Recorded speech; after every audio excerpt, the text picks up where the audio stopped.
Our hearts beat to the city streets.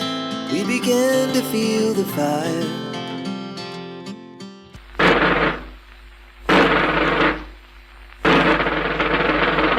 Aujourd'hui, je vais partager avec vous la disparition de Milo, il y a 2 semaines de cela, dans les bois. Et je vais vous relater là tous les événements tels que nous les avons vécus.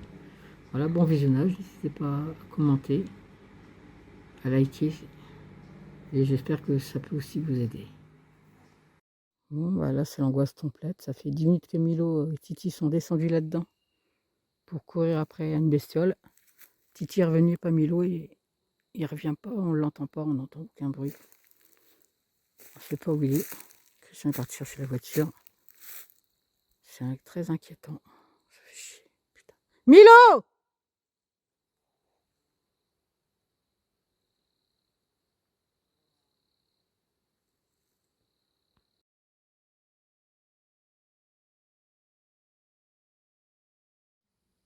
Bon, bah, la nuit va commencer à tomber. Milo n'est pas revenu. On va revenir demain matin. Je sais pas si c'est perdu, s'il lui est arrivé quelque chose, un malaise, un truc. Ça fait plus d'une demi-heure qu'il est parti maintenant. T'as rien vu en bas, hein? Non, en bas. Ce que j'ai surtout regardé, s'il n'y avait pas des dangers particuliers. Il n'y a aucun danger particulier. C'est pas ici qu'il pourrait se faire mal ou tomber en quelque chose. La galère. Oh, c'est malin, hein? Luisant. Ouais, bah, les vers luisants sont fous, je veux voir mon chien. Voilà, on est en train de chercher Milo. On a fait le point GPS où on l'a perdu. Et puis nous aussi on a un peu perdu, donc c'est un peu la... Putain, j'avoue que dans l'endroit où... Bon bah on est revenu là où on l'a perdu. Mais malheureusement il est toujours pas là. Donc on verra demain matin, on reviendra demain matin. On a laissé mon pull. Puis on verra.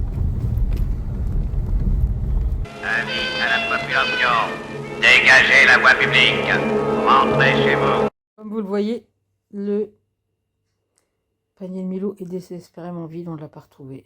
Donc on va retourner demain matin. On y repasse et tout. Bon bah il est 7h.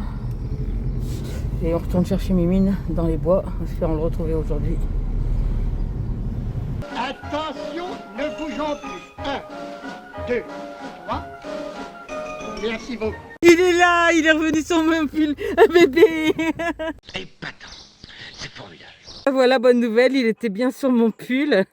Il est monté direct dans la voiture, il ne veut même pas boire ni rien.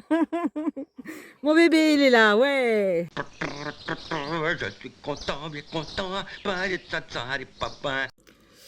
Inutile de vous dire la joie et le bonheur quand je l'ai vu au loin, allongé sur mon pull. Il était épuisé, en fait, il ne nous a même pas trop capté, tellement il était épuisé. Mais il est arrivé tout doucement à la voiture, il n'a pas osé monter tout de suite avant qu'on lui dise de venir. Et alors voilà, surtout retenez bien ça, s'il y a une chose à retenir, c'est celle-là. Écoutez bien, ça peut servir. Même si votre chien n'est pas un chien de chasse, qu'il soit grand ou petit, vous le perdez quelque part, surtout dans la nature, vous mettez un vêtement à vous là où vous l'avez perdu. Il va toujours et toujours retrouver, à un moment donné, son chemin, en suivant son odeur. Et une fois qu'il va trouver votre odeur, il va s'y poser, il va vous attendre. C'est garanti. Je vous le dis, pour l'avoir testé, c'est garanti. C'est trop fort, c'est génial. Alors voilà. Et il n'y a pas besoin que ce soit un chien de chasse, la preuve, Milo, ça n'a rien à voir avec un chien de chasse. C'est merveilleux, merveilleux.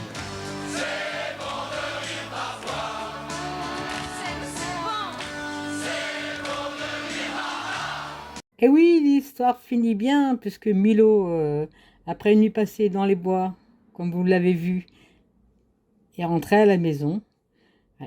Pendant 10 heures, il est resté sur le calage. Je ne voulais pas sortir, mais je pense juste d'épuisement, hein, parce qu'après, il est ressorti. Je lui ai juste donné à manger, parce qu'apparemment, il avait trouvé à boire.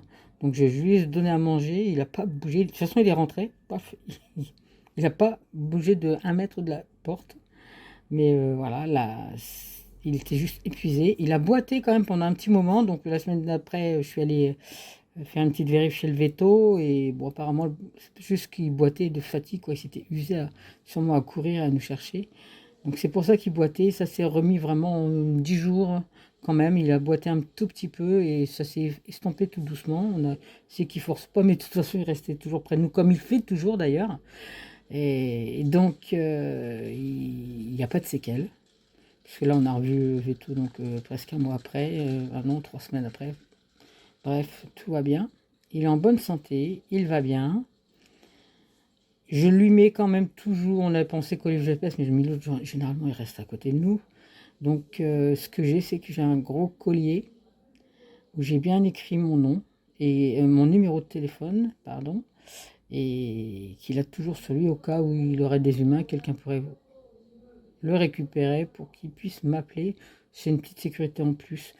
J'ai essayé les médailles, j'ai essayé les trucs, ça marche pas. Il est pucé hein, en plus, mais le mieux c'est quand même le collier assez large, couleur claire, avec le numéro de téléphone en gros dessus et vérifier à chaque fois que le numéro est toujours bien visible et lisible. Et puis après, ben voilà, au début c'est vrai que ça a été un peu compliqué de reprendre les balades. À chaque fois qu'il partait c'était un peu l'angoisse, on va pas se mentir, on n'est plus très serein. Et puis bon, tout doucement on s'y refait. Dire qu'au bout de ce temps, de laps de temps, on est encore très serein quand on va balader et qu'il part, c'est vrai mentir. Mais ça va. Faut lui faire confiance, on va pas le priver parce que c'est une petite escapade qui est arrivée. Puis bon, au pire, si ça arrive encore, on sait quoi faire. Donc voilà, j'ai toujours une veste polaire que je mets une fois de temps en temps quand il fait pas chaud et que je laisse dans la voiture et au cas où, et que je ne lave pas, bah ouais, les odeurs humaines sont là, comme ça. S'il y en a un des deux qui se perd, je le mets là où je l'ai perdu. Ça, c'est quand même la bonne chose à retenir. Vous mettez un de vos vêtements à l'endroit où vous l'avez perdu, pas n'importe où. Et vous le retrouvez dessus, comme vous avez pu le voir vite fait dans ce court extrait. J'espère que cette vidéo vous aura été utile.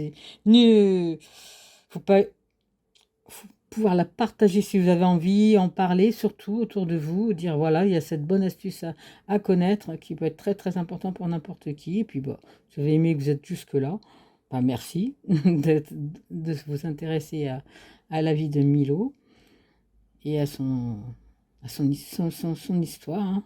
Parce que c'est quand même un chien que j'ai récupéré et qui avait passé toute sa vie à Montpellier sur une terrasse et que j'ai depuis 3 ans. Donc on les prend, c'est pour qu'ils soient heureux et puis qu'ils soient en sécurité. Et donc la sécurité, c'est ça. Mais c'est pas non plus les brimer et les empêcher un peu de vivre et de retrouver un petit peu leur caractère. À bientôt. Puis si vous avez aussi, vous, un jour perdu un chien ou un truc, si vous avez des histoires à raconter, n'hésitez pas dans les commentaires. Vous savez que généralement, je vous réponds. Et puis en plus, on aime ça parce que vous êtes sur la chaîne du partage. À bientôt. Our hearts beat to the city streets. We began to feel the fire.